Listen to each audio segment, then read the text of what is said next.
بسم اللہ الرحمن الرحیم. السلام علیکم viewers. My name is Sara Kabir and I am a foundation level student at Rehan school Islamabad campus. So viewers, آج ہم نے ایک ٹیڈکس ٹاک دیکھی جس کا ٹاپک ہے wars living in denial climate. Speaker name ہے Iqra Khilji. Wars living in denial climate کا مطلب ہوتا ہے کہ لوگ موسمیاتی تبدیلی کو ماننے سے انکار کرتے ہیں اور اس کو اگنور کرتے ہیں. تو آج جو ہم نے ٹیڈکس دیکھی اس کے حوالے سے میں آپ کو کچھ مین پوائنٹس بتاؤں گی. تو جو ہے لوگ موسمیاتی تبدیلی کی حقیقت کو ماننے سے انکار کرتے ہیں. ہمیں لگتا ہے کہ یہ مسئلہ دور ہے حالانکہ یہ ہمارے ارد گرد ہی ہو رہا ہے. زمین کا درجہ حرارت بڑھ رہا ہے جس سے موسم غیر متوازن ہوتے ہیں. گلیشیئرز پگھل رہے ہیں اور سمندر کی سطح اوپر جا رہی ہے. بارشیں، سیلاب اور خشک سالی کی شدت بڑھ گئی ہے.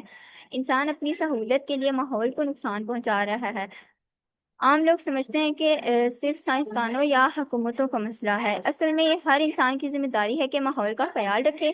ہمیں اپنے روزمرہ کے چھوٹے فیصلوں یعنی پلاسٹک کم استعمال کرنا، درخت لگانا وغیرہ سے تبدیلی لانی ہوگی.